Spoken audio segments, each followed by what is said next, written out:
ಅಂದರೆ ದೊಡ್ಡ ದನ ಅಲ್ಲ, ಅವಳನ್ನು ಕಂಟ್ರೋಲ್ ಮಾಡಲಿಕ್ಕೆ ಆಗೋದಿಲ್ಲ. ಕೈ ಎಲ್ಲ ತರಚು.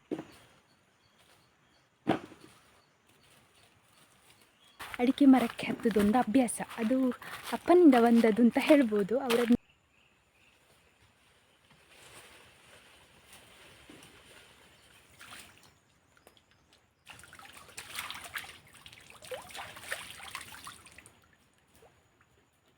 ಎಂತಕ್ಕ ಹೀಗೆ ಮಾಡೋದು? ಸೆಕೆ ಆಗ್ತದಾ? ಟಿಂಗ್.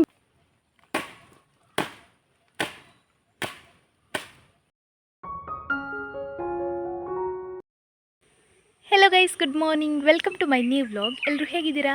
ಐ ಹೋಪ್ ಎಲ್ಲರೂ ಕೂಡ ಆರಾಮಾಗಿ ಚೆನ್ನಾಗಿದ್ದೀರಾ ಅಂತ ಅಂದ್ಕೊಳ್ತೇನೆ. ಹಾಗೆ ನನ್ನ ಚಾನಲನ್ನು ನೀವು ಮೊದಲ ಸರಿ ನೋಡ್ತಾ ಇದ್ದೀರಾ ಅಂದರೆ ಪ್ಲೀಸ್ ಸಬ್ಸ್ಕ್ರೈಬ್ ಮಾಡಿ, ಅಲ್ಲಿರೋ ಬೆಲ್ಲೈಕನ್ ಒತ್ತಿ. ಇವತ್ತಿನ ವ್ಲಾಗ್ ಸ್ಟಾರ್ಟ್ ಮಾಡುವ. Let's go. ಬೆಳೆದು ಕೆಲಸ ಎಲ್ಲ ಆಯಿತು. ಇನ್ನು ದನಗಳನ್ನೊಂದು ಹೊರಗೆ ಬಿಡಬೇಕು. ನಿನ್ನೆ ಬಿಡಲಿರಲ್ಲ, ಹಾಗೆ ಅವರಿಗೇನೋ ಒಂದು ಸಮಾಧಾನ ಇಲ್ಲ. ನಿನ್ನೆ ರಾತ್ರಿ ಒಂದು 3-4 ಸಲ ಮಂಗು ಕರೆದ್ಲು, ಮತ್ತು ಹೋಗಿ ಅವಳನ್ನು ಮುಟ್ಟಿ ಮಾತಾಡಿಸಿ ಎಲ್ಲ ಬಂದಾದಮೇಲೆ ಒಂದು ಸ್ವಲ್ಪ ಸಮಾಧಾನದಲ್ಲಿ ಮಲಗಿದ್ಲು. ಅಂದರೆ ತಿನ್ನಲಿಕ್ಕೆ ಕಡಿಮೆ ಆಯಿತು ಅಂತಲ್ಲ, ಹೊರಗೆ ಹೋಗಲಿಕ್ಕೆ ಆಗಲಿಲ್ಲ ಅಂತ ಹೇಳಿ ಏನೋ ಗೊತ್ತಿಲ್ಲ. ನಿನ್ನೆ ಅಂತೂ ಸಂಜೆ ಸುಮಾರು ಹುಲ್ಲು ತಂದು ಹಾಕಿ ಆದಮೇಲೆ ಮತ್ತೆ ಬೈ ಹುಲ್ಲು ಹಾಕಿದ್ದುಂಟು, ಹಾಳೆ ಹಾಕಿದ್ದುಂಟು, 2 ಸಲ ಹಿಂಡಿ ಬೂಸ ಕೊಟ್ಟದುಂಟು. ಆದರೂ ಕೂಡ ಯಾಕೋ ಸಮಾಧಾನ ಇಲ್ಲ ಹೊರಗೆ ಹೋಗೋದೆ. ಹಾಗೆ ಇವತ್ತು ನಾವು ಅಡಿಕೆ ಹೆಕ್ಕುವ ಇನ್ನೊಂದು ಸೈಡಲ್ಲಿ ಒಂದು ಸ್ವಲ್ಪ ಕಾಡಲ್ಲಿ ಸ್ವಲ್ಪ ಹುಲ್ಲು, ಸ್ವಲ್ಪ ಸೊಪ್ಪೆಲ್ಲ ಉಂಟು, ಚಿಗುರಿದೆ. ನಿನ್ನೆ ನಾನು ನೋಡಿದ್ದೆ, ಹಾಗೆ ಅಲ್ಲಿ ಕಟ್ಟುವಂತ ಇದ್ದೇನೆ. ಇನ್ನೊಂದು ಅವರನ್ನು ಹೊರಗಡೆ ಬಿಟ್ಟು ಆದಮೇಲೆ ತಿಂದು ತೋಟಕ್ಕೆ ಹೋಗೋದು. ಇವತ್ತು ಸಹ ಒಂದು ಮಧ್ಯಾಹ್ನ ತನಕ ಇರ್ಬೋದು ಅಡಿಕೆ ಹೆಕ್ಕಲಿಕ್ಕೆ. ನಿನ್ನೆ ಮಧ್ಯಾಹ್ನ ಅಲ್ಲ, 2-3 ಗಂಟೆ ಸಹ ಆಗ್ಬೋದು. ಯಾಕಂದರೆ ನಾವಿಬ್ಬರಲ್ಲ, ನಾನು ಹೆಕ್ಕಲು ಬೇಕು, ಹೊತ್ಕೊಂಡು ತಂದ ಅಂಗಳಕ್ಕೆ ಹಾಕಲಿಸಬೇಕು. ಹಾಗೆ ಅದೆರಡು ಬ್ಯಾಲೆನ್ಸ್ ಮಾಡುವಾಗ ಇವತ್ತು ದನಗಳದ್ದು ಸಹ ಉಂಟು. ಒಂದು 2 ಗಂಟೆ 3 ಗಂಟೆ ಕಳಿಬೋದು ಅಂತ ಅಂದ್ಕೊಳ್ತೇನೆ. ಹಾಗೆ ಅದೊಂದು ಕೆಲಸ ಆದರೆ ಉಂಟಲ್ಲ, ಮತ್ತು ಅಡಿಕೆ ಹೆಕ್ಕಲಿಕ್ಕೆ ಹೋಗಬೇಕು ಅಂತಿಲ್ಲ. ಮತ್ತು ಯಾವಾಗಾದರೂ ಒಮ್ಮೆ ಹೋದರೆ ಆಯಿತು, ಸ್ವಲ್ಪ ಸ್ವಲ್ಪ ಸಿಗೋದನ್ನು ಹೆಕ್ಕೊಂಡು ಬರಲಿಕ್ಕೆ. ಈಗ 3ನೇದು ಕೊಯ್ಲಿದ್ದು ಆದಮೇಲೆ ತೋಟದಲ್ಲಿ ಇನ್ನು ಸೋಗೆಯನ್ನು ಕೊಚ್ಚಿ ಅಡಿಕೆ ಕೆಳಗಡೆ ಇಡ್ಬೋದು. ಯಾಕಂದರೆ ಇಲ್ಲಾಂದರೆ ಸೋಗೆಯನ್ನು ಕೊಚ್ಚಿ ಅಡಿಕೆ ಕೆಳಗೆ ಇಟ್ಟರೆ ಅಡಿಕೆ ಬಿದ್ದದ್ದು ಸಿಗೋದಿಲ್ಲ ಅಂತ ಹೇಳಿ ಇಡ್ತಿರಲಿಲ್ಲ ನಾವು. ಇದು ನೋಡಿ ತುಳಸಿ ಗಿಡ, ಹೂವಿನ ಗಿಡದ ಬುಡದಲ್ಲಿ ಸುಮಾರಿತ್ತು. ಅಪ್ಪ ಇದನ್ನು ಎಲ್ಲ ಸಹ ಎಳಕಿಸಿ ಕೊಟ್ಟರೆ ಯಾಕೊತ್ತುಂಟ, ಗೊಬ್ಬರ ಮತ್ತು ಸಗಣಿಯನ್ನು ಹೀರ್ಕೊಂಡು ಇಷ್ಟು ದೊಡ್ಡದಾಗಿ ಬೆಳೆದ್ರೆ ಪಕ್ಕದಲ್ಲಿರೋ ಗುಲಾಬಿ ಗಿಡಕ್ಕೆಲ್ಲ ಬೆಳಿಲಿಕ್ಕೆ ಆಗೋದಿಲ್ಲ ಅಂತ ಹೇಳಿ ಇವತ್ತು ಕೊಟ್ಟರು. ಹಾಗೆ ನಾನು ಇಲ್ಲಿ ತೋಟದಲ್ಲಿ ನೆಡಲಿಕ್ಕೆ ಬಂದೆ. ಇಲ್ಲಿ ಸ್ಪ್ರಿಂಕ್ಲರ್ ಇದು ನೀರು ತುಂಬ ಹಾರ್ತದೆ, ಹಾಗೆ ಇಲ್ಲೇ ನೆಟ್ಟು ಹೋಗುವ ಅಂತ. ಮತ್ತು ತುಳಸಿ ಗಿಡ ಎಳಕಿಸಿದ ಮೇಲೆ ಅದನ್ನು ನೆಡಲೇಬೇಕಂತೆ. ಹಾಗೆ ನಾನು ಒಂದು ಹಾರೆ ತಗೊಂಡು ಬಂದೆ. ಹೀಗೆ ನೆಟ್ಟೆ. ಇದು ಬದುಕ್ತದೆ ಅಂತ ಗೊತ್ತಿಲ್ಲ ನನಗೆ. ನೀರು ಒಳ್ಳೆ ಬೀಳ್ತದೆ, ಆದರೆ ಮನೇಲಿ ಇರುವಷ್ಟು ಸಗಣಿ ನೀರು ಗೊಬ್ಬರ ಸಿಗೋದಿಲ್ಲ. ಮತ್ತು ನಮ್ಮ ಮನೆಯಲ್ಲಿ ಮುಂಚೆಯಿಂದಲೂ ಸಹ ತುಳಸಿ ಗಿಡ ಜಾಸ್ತಿ ಆಯಿತಾ.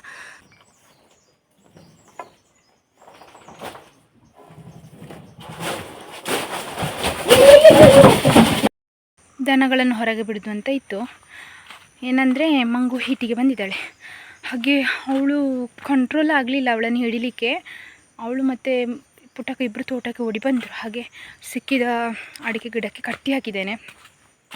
ಮತ್ತು ಡೈರಿ ಅವರಿದ್ದಾರಲ್ಲ, ಅವರಿಗೆ ಹೇಳಬೇಕು, ಇಂಜೆಕ್ಷನ್ ಹಾಕ್ತಾರಲ್ಲ,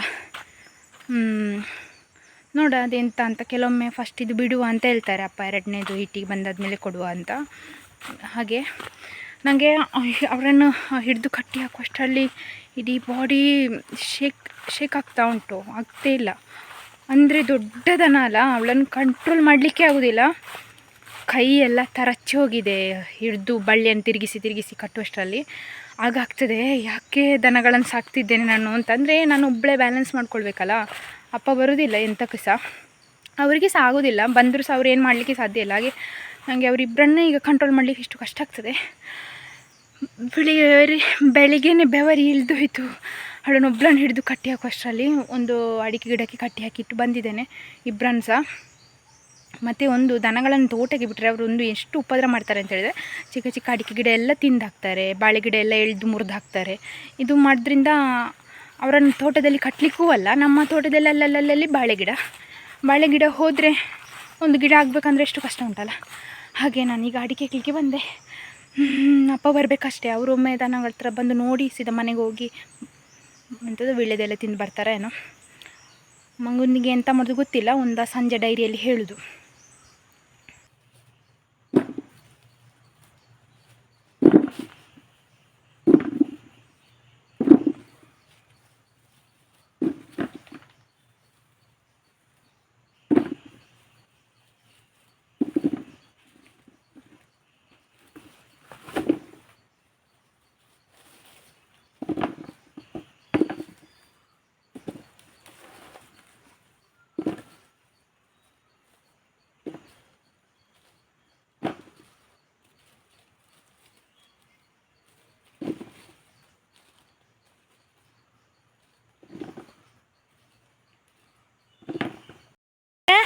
ನೀನು ಬಂದು ಕುರಿ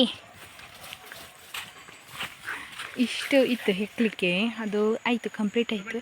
ಈಗ ಈ ಕಣಿಯಿಂದ ಈ ಕಡೆ ಸುಮಾರು ಹೊತ್ತಾದಮೇಲೆ ಕೂರ ಬಂದಿದ್ದಾನೆ. ನಾವು ತೋಟದಲ್ಲಿದ್ದೇವೆ ಅಂತ ಹುಡುಕಿಕೊಂಡು.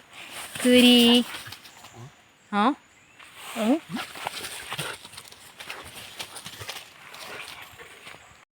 ಈಗ ಸ್ವಲ್ಪ ಬ್ರೇಕ್. ನಾವು ಚಹಾ ಕುಡ್ಲಿಕ್ಕೆ ಬಂದ್ವಿ, ಕಣ್ಣ ಚಹಾ.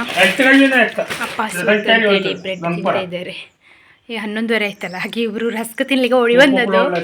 ಇನ್ನು ಮಧ್ಯಾಹ್ನ ಮೇಲಿಂದ ಇವರಿಗೆ ಹಾಕುದು ಅಂತ ಹೇಳ್ತಿದ್ದಾರೆ ಅಪ್ಪ. ಚಹಾ ಎಲ್ಲ ಕುಡ್ದಾಯ್ತು. ಈಗ ನಾನು ಅಪ್ಪನು ಮತ್ತೆ ತೋಟಕ್ಕೆ ಹೋಗ್ತಿದ್ದೇವೆ. ಇವತ್ತು ದನಗಳನ್ನು ತೋಟದಲ್ಲಿ ಕಟ್ಟಿದ್ರಿಂದ ಮೇಯ್ಲಿಕ್ಕೆ ಒಳ್ಳೆಯದುಂಟು. ನಾನು ಇನ್ನು ತನಕ ಬದಲಿಸಲಿಲ್ಲ, ಯಾಕಂದರೆ ಅವರಿಗೆ ಕಟ್ಟಿದಷ್ಟು ಬಳ್ಳಿಯ ಸುತ್ತ ಮೇಯ್ದು ಖಾಲಿ ಮಾಡಬೇಕು. ಯಾಕಂದರೆ ನಾನು ಹುಲ್ಲು ಹಿರಿಯುವುದು ಮೇಲಿಂದಲ್ಲ, ಕೆಳಗಿಂದ ತನಕ ಹಿರಿತೇನೆ. ನಾನು ಕಟ್ಟಿದ ಪ್ಲೇಸಲ್ಲಿ ಒಂದು ಅರ್ಧ ಕಟ್ಟ ಹುಲ್ಲಾಗುವಷ್ಟಾದರೂ ಹುಲ್ಲಿತ್ತು. ಅದಕ್ಕೆ ಇನ್ನೂ ಸಹ ಬದಲಿಸಲಿಲ್ಲ. ನನಗೆ ಇನ್ನೂ ಒಂಚೂರು ಅಡಿಕೆ ಆದಮೇಲೆ ನಾನು ಬದಲಿಸುವ ಅಂತಿದ್ದೇನೆ. ಮತ್ತು ಅವ್ರಿಗೆ ಕೂರ್ಬೋದು, ನೆರಳುಂಟು. ಹಾಗೆ ಇದು ನೋಡಿ ಮುಟ್ಟಳೆ ಅಪ್ಪಂದು ಟಕನ್ ಕಟ್ಟಿದ್ದೇನಲ್ಲ. ಅಪ್ಪ ಹೇಳ್ತಿದ್ರು, ಇದು ಎಂತಂದರೆ ಇಲ್ಲಿ ಬೀಜದ ಮರ ಉಂಟು, ಗೇರು ಬೀಜದ್ದು. ಅದಿನ್ನು ಬೀಜ ಬಿದ್ದಾದಮೇಲೆ ಇಲ್ಲಿ ಹುಲ್ಲು ಕ್ಲೀನ್ ಆಗಬೇಕು ಅಂತ ಹೇಳ್ತಾಯಿದ್ರು. ನಾನು ಅವಳನ್ನು ಕಟ್ಟಿದೆ, ಭಾರಿ ಒಳ್ಳೆ ಕ್ಲೀನ್ ಮಾಡಿದ್ದಾಳೆ ನೋಡಿ. ಅವಳು ಕಟ್ಟಿದ ಸರೌಂಡಿಂಗಲ್ಲಿ ಇದೊಂದು ಗಿಡ ಹೋಯಿತು, ಫುಲ್ ಕ್ಲೀನ್ ಮಾಡಿದ್ದಾಳೆ. ಇನ್ನು ಆಚೆಗೆ ಕಟ್ಟೋದು, ಯಾಕಂದರೆ ಅಲ್ಲಿ ಎಲ್ಲಿ ಸಹ ಬಾಳೆದು ಗಿಡ ಇಲ್ಲಲ್ಲ. ಬಾಳೆದು ಗಿಡ ಇದ್ದರೆ ಬರೀ ಉಪದ್ರ, ಕಟ್ಟಲಿಕ್ಕೂ ಅಲ್ಲ, ಇವರನ್ನು ಬಿಡಿಸ್ಲಿಕ್ಕೂ ಅಲ್ಲ. ಮತ್ತು ಈ ಸ್ಪ್ರಿಂಕ್ಲರ್ ಇದು ಇರ್ತದಲ್ಲ, ಇದನ್ನು ಸಹ ಮುರಿದು ಹಾಕ್ತಾರೆ ಅಂತ. ಇವ್ರು ನಿನ್ನೆ ಹಟ್ಟಿ ತನಕ ಹುಡುಕೊಂಡು ಬಂದಿದ್ರು, ಎಲ್ಲಿ ಹೋಗಿದ್ದಾರೆ ನನ್ನ ಫ್ರೆಂಡ್ಸ್ ಅಂತ. ಗೈಸ್ ಎಂತ ಗೊತ್ತುಂಟ, ನಂಗೆ ಚಿಕ್ಕವಾಗಿಂದ ಸಹ ಅಡಿಕೆ ಮರಕ್ಕೆ ಹತ್ತದೊಂದು ಅಭ್ಯಾಸ. ಅದು ಅಪ್ಪನಿಂದ ಬಂದದ್ದು ಅಂತ ಹೇಳ್ಬೋದು. ಅವರದ್ದು ನೋಡಿ ಇನ್ಸ್ಪೈರ್ ಆಗಿ ಹತ್ತುತ್ತಾ ಇದ್ದೆ. ಇವಾಗ ಸುಮಾರು ವರ್ಷ ಆಯಿತು ನಾನು ಹತ್ತದೆ. ಲಾಸ್ಟ್ ಇಯರೇನೋ ನೀವು ನಾನು ಹತ್ತಿದ್ದು ನೋಡಿದ್ರು ಅಂತ ಅಂದ್ಕೊಳ್ತೇನೆ. ಇವಾಗ ಅಷ್ಟು ಬಾಡಿ ಸಪೋರ್ಟ್ ಮಾಡೋದಿಲ್ಲ, ಅಂದರೆ ಹತ್ತುತ್ತಾ ಇದೆ. ಚಿಕ್ಕ ಇರುವಾಗ ಡೈಲಿ ಹತ್ತೋದು, ಅದೊಂದು ಕ್ರೇಜ್ ಇತ್ತು. ಈ ಸಲ ಒಂದು ಕಡೆ ಅಡಿಕೆ ಬಾಕಿಯಾಗಿದೆ, ಹಾಗೆ ನಾನು ಹತ್ತುವ ಅಂತ ಅಂದ್ಕೊಂಡಿದ್ದೇನೆ. ಅಪ್ಪ ಒಂದು ಕೊಕ್ಕೆ ತಗೊಂಡು ಬಾ ಅಂತ ಹೇಳಿದರು. ಕೊಕ್ಕೆ ಕಾಣಲೇ ಇಲ್ಲ ಎಲ್ಲಿ ಉಂಟು ಅಂತ ಹೇಳಿ, ಅಂದರೆ ಅದು ಕೊಯ್ಯುವಂಥ ಕತ್ತಿ. ಹಾಗೆ ಕೊಯ್ಯುವಂತ ಅಂದ್ಕೊಂಡಿದ್ದೇನೆ. ಇಲ್ಲಿ ಉಂಟು ನೋಡಿ, ಓ ಅಲ್ಲಿ ಕಾಣ್ತಾ ಉಂಟಾ. ಆದರೆ ಟ್ರೈ ಮಾಡೋದು, ಆದರೆ ಅಂದರೆ ಸಾಧಾರಣ ಮೇಲೆ ಉಂಟು ಕೊಯ್ಯುವ ಅಂತ.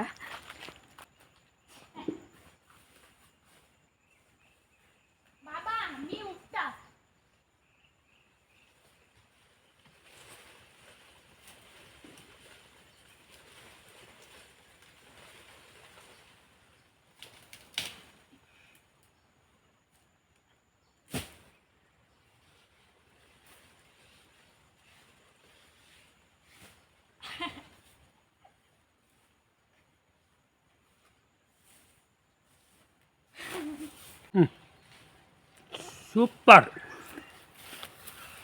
ನಾನೆಲ್ಲರೂ ಹುಡುಗ ಆಗಿದ್ದರೆ ನನ್ನನ್ನು ಡೆಫಿನೆಟ್ಲಿ ಅಪ್ಪ ಉಂಟಲ್ಲ ಅಡಿಕೆ ಕೊಯ್ಲಿಕ್ಕೆ ಮದ್ದು ಬಿಡಲಿಕ್ಕೆ ಅದಕ್ಕೆ ಓಡಿಸ್ತಿದ್ರು, ಎಜುಕೇಷನನ್ನು ಸ್ಟಾಪ್ ಮಾಡಿ.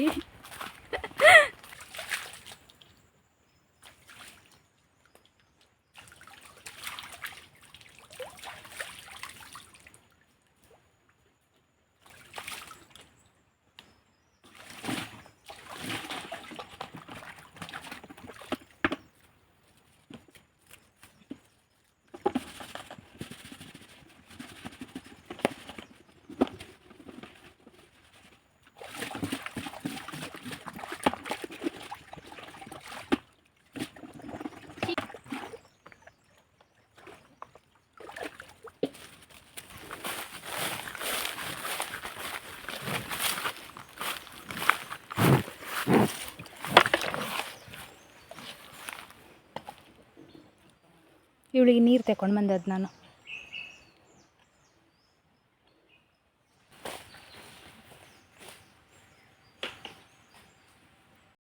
ಹನ್ನೆರಡು ಮುಕ್ಕಾಲಾಯಿತು. ನಾನು ಮಂಗುಗೆ ನೀರು ಕೊಟ್ಟು ಅವಳಿಗೆ 2 ಬಕೆಟ್ ನೀರು ಬೇಕಾಯಿತು.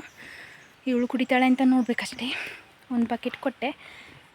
ನಮಗೆ ಇನ್ನೊಂದು ಸ್ವಲ್ಪ ಅಡಿಕೆ ಹೆಕ್ಕಲಿಕ್ಕೆ ಉಂಟು, ಒಂದು 2 ಬಟ್ಟೆ ಆಗುವಷ್ಟು ಉಂಟು ಅಡಿಕೆ. ಅದನ್ನು ಹೆಕ್ಕಿ ಮನೆಗೆ ಹಾಕಿದರೆ ಆಯಿತು, ಅಡಿಕೆದು ಕೆಲಸ ಮುಗೀತದೆ. ಹಾಗೆ ನನ್ನ ಮನೆಗೆ ಹೋಗೋಕ್ಕಿಂತ ಮುಂಚೆ ಇವರನ್ನೊಮ್ಮೆ ಬದಲಿಸಿ ಹೋದರೆ ಒಳ್ಳೆಯದಾಗ್ತದೆ. ಅವಳು ನೋಡಿ, ಅವಳನ್ನು ಕಟ್ಟಿದ ಸುತ್ತ ಉಂಟಲ್ಲ ಒಳ್ಳೆ ಮೇಯ್ದಿದ್ದಾಳೆ. ಅಂದರೆ ನಾನು ಹೇಳಿದ್ದೆ ಅದರದ್ದು ಬುಡ ಸಮೇತ ಕಾಣಬಾರ್ದು, ಅಷ್ಟು ಚೆಂದ ಮೇಯಬೇಕು ಅಂತ. ಮೇಯ್ದಿದ್ದಾರೆ.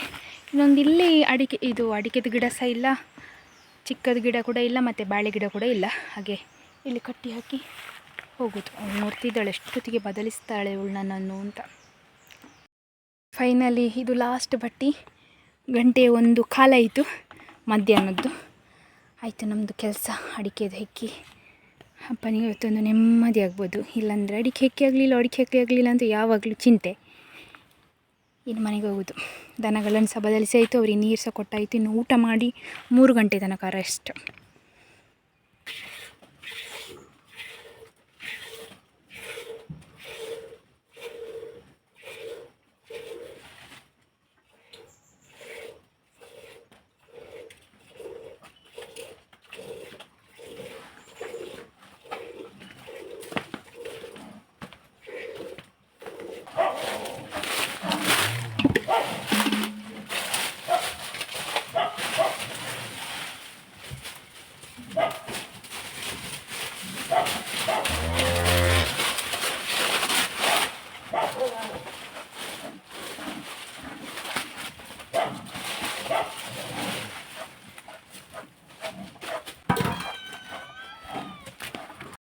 ಇವರು ಕಾಯ್ದು ನೋಡಿ, ನಿನ್ನೆ ಹಾಲು ಕರೀಲಿಲ್ಲಲ್ಲ, ಹಟ್ಟಿ ಹತ್ರನೇ ಕೂತಿದ್ರ ಅಂತ ಇಬ್ಬರು ಸಹ.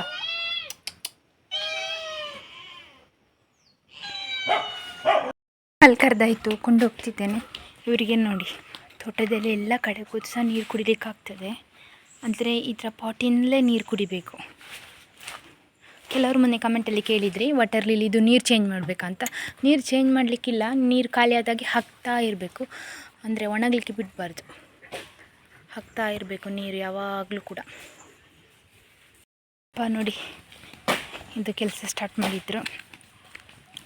ನಾನು ಹಾಲು ಕೊಟ್ಟು ಬರುವಾಗ ಇದ್ದರೆ ನಾನು ಹೆಲ್ಪ್ ಮಾಡ್ಬೋದು. ಬಹುಶಃ ಖಾಲಿ ಆಗಲಿಕ್ಕಿಲ್ಲ ಅಂತ ಅನಿಸ್ತದೆ. ನೋಡುವ,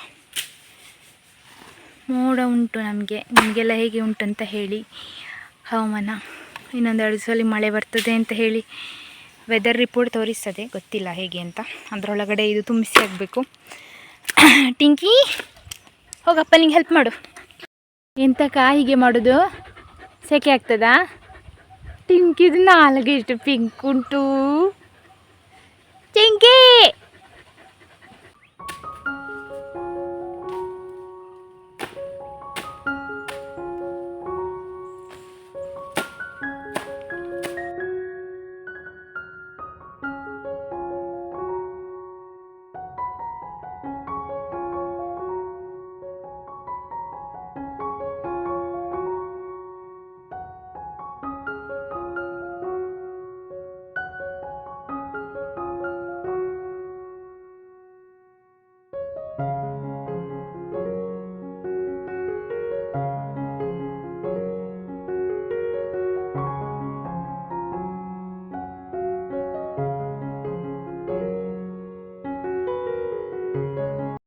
ಮೂರನೇ ಕೊಯ್ಲಿದ್ದು ಅಡಿಕೆ ಇಷ್ಟುಂಟು. ಇನ್ನು ಇದನ್ನು ಲೆವೆಲ್ ಅಪ್ಪ ಮಾಡ್ಬೋದು. ನನಗೆ ಆಚೆ ಈಚೆ ಸೈಡಲ್ಲೆಲ್ಲ ಅಡಿಕೆ ಬಿದ್ದಿದೆ ಅಲ್ಲ, ಅದನ್ನೆಲ್ಲ ಒಂದು ಕಡೆ ಹಾಕಲಿಕ್ಕೆ ಹೇಳಿದ್ರು. ಅಂದರೆ ಅಲ್ಲೆಲ್ಲಿ ರಟ್ಟಿದೆ, ಅದನ್ನೆಲ್ಲ ಸೈಡಿಗೆ ಹಾಕಿದ್ರೆ ಆಯಿತು. ಇವತ್ತಿದ್ದು ಅಡಿಕೆದು ಕೆಲಸ ಮುಗಿಯಿತು. ಈ ವರ್ಷದ್ದು 3ನೇ ಕೊಯ್ಲಿದ್ದು. ಇವತ್ತಿನ ವ್ಲಾಗನ್ನು ಇಲ್ಲಿಗೆ ಎಂಡ್ ಮಾಡುವ. ನಿಮ್ಗೆ ಇಷ್ಟ ಆಗಿದ್ದರೆ ಲೈಕ್ ಮಾಡಿ, ಶೇರ್ ಮಾಡಿ, ಕಮೆಂಟ್ ಮಾಡಿ. ಹಾಗೆ ಚಾನಲ್ಗೆ ಹೊಸೊಬ್ಬರಾಗಿದ್ದರೆ ಸಬ್ಸ್ಕ್ರೈಬ್ ಮಾಡಿ. ಇನ್ಸ್ಟಾಗ್ರಾಮಲ್ಲಿ ಫಾಲೋ ಮಾಡಲಿಲ್ಲದ್ರೆ @ಅನುಶ್ರೀ ನಾಯಕ್ ಅಂತ ಫಾಲೋ ಮಾಡಿ. ಹಾಗೆ ಫೇಸ್ಬುಕ್ಕನ್ನು ಫಾಲೋ ಮಾಡಲಿಲ್ಲದ್ರೆ ಫೇಸ್ಬುಕ್ ಪೇಜನ್ನು ಕೂಡ ಫಾಲೋ ಮಾಡಿ ಅಂತ ಹೇಳ್ತಾ ಸಿಗೋ ನಾಳಿನ ವ್ಲಾಗಲ್ಲಿ. ಅಲ್ಲಿ ತನಕ ಎಲ್ಲರಿಗೆ ಸಹ ಬಾಯ್ ಬಾಯ್.